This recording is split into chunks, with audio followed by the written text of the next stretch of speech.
থাকিনি, গ্রাম ছাড়া আজকে মনে করেন বছর ৩ হলো। এই সংবাদ শুনে সংবাদ সূত্রেই আমি এখানে এসেছি। এটা হচ্ছে যে এক সময় ধরেন আপনাদের ওই জনপদ বা আমাদের যে জনপদ জি, জি। এরকম রক্তাক্ত প্রায় কিন্তু হতো পূর্ব জি, জি। বাংলা বা ওই সময় রাইতে বাহিনীর কারণে এরকম নৃশংস হত্যাযজ্ঞ চলতো দীর্ঘদিন। এইটা নেই কিন্তু এরা যারা এই হত্যাকাণ্ড করেছে এরার কি ধারণা করা যায় এরা কি সেরকম কোনো বাহিনীর লোক কিনা?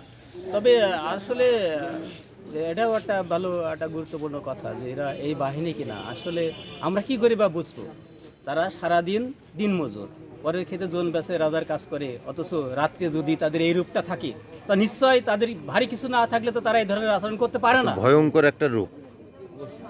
আমরা চাই যে এই ধরনের আচরণ কিন্তু যারা আছে আইন আওতায় এনে তাদেরকে বিচার করা হোক, অন্তত জানুক যে ইউনিয়নবাসী, এলাকাবাসী, ঝিনাইদহবাসী জানুক, সারা বাংলাদেশের লোক জানুক যে এই ধরনের আচরণ করলে পরে পরবর্তী থেকে এই ফলটা হয়। আমরা সবাই চাই যে এই অন্তত আমরা সরকারের কাছে, প্রধানমন্ত্রীর কাছে এতটুকু আবেদন করব যে ওদের আহ্বান করব যে এর একটা বিচার হোক। আপনারা কি এই তথ্যকে চেয়ারম্যানের কাছে জানাইছেন? এখন চেয়ারম্যান, ইউনিয়ন চেয়ারম্যান, তিনি তো অবশ্যই এই বিষয়গুলো তো সমস্ত সব কিছু তার কাছে জানেন, যেহেতু আমাদের ইউনিয়নের সরকার তিনি, তার কাছেও তো কিছু তথ্য আছে বা বলছে হাকার, তিনি তো অবশ্যই কিছু জানে, তিনিও আছেন আমাদের সাথে। আমরা করি দৃষ্টান্ত বিচার হবে এই আশা করছি। জি জি জি, আমরা চাই যে একটা দৃষ্টান্তমূলক শাস্তি হোক তাদের, আর এই আইনি আওতায় এনে তাদের বিচারে কঠোর শাস্তি হোক, এটা আমরা চাই। আর এরকম দুঃখ যেন কারো পরিবারে না নেমে আসে। জি জি জি। ধন্যবাদ।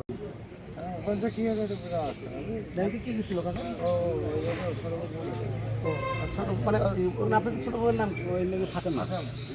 আচ্ছা আচ্ছা। আর ওই আপনাদের যে বৌমা, ওর নাম নেওয়া খেয়াল নেই। ওই তারপরে উনি যাওয়ার পরে ওই সাইডে বাসায় ঢুকতে গিয়ে সব মনে করে পাগলি, মানে রক্তমক্ত সব চুলমুলে আলো ফালো হয়ে গেছে। পরে আর ডেট দিয়ে দিয়েছে। দেওয়ার পরে একজন হাঁটতে বেরোয় না, ডায়াবেটিস লোক, উনি আবার হাঁটতে হেঁটে বাসায় ঢুকতে গিয়েছিল। যাওয়ার পরে উনি দেখছে যে ওই অমকের বউ, অবেদের বিটার বউ। তখন উনি আর ওনার ধরে করেছে, আপনার হলে যে নিয়েছে। তখন উনি বলেছে একটা কাগজ আর কলম দাও।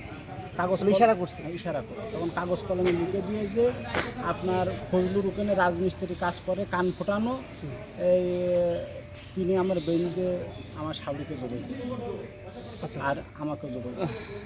তখন এইটুকু লিখে দিয়ে তো ওনার সাথে সাথে সদর হাসপাতালে নিয়ে যাওয়ার পরে পুলিশ হলে যে ওই সাগর নামে ও ধরে নিয়ে আসে। একজন গ্রেপ্তার হয়েছে, দুইজন গ্রেপ্তার হয়েছে। দুজন গ্রেপ্তার হয়েছে। সাগর নামে ওকে ধরে নিয়ে আসে। নিয়ে আসার পরে ওনার বাড়ি একটু মারধর করার পরে আর একজনের নাম বলে। তার নাম হইলে যে কী নাম বললাম না, পটু আর কি, ওই যে ফেলু, বাপের নাম ফেলু সরকার। তা তখন ওনারও ধরে নিয়ে আসে ওনারা ক্যাম্পে রাখে। পরে থানাতে লোকজন যে লাশ মর্গে নিয়ে আসে। দর্শক, আমরা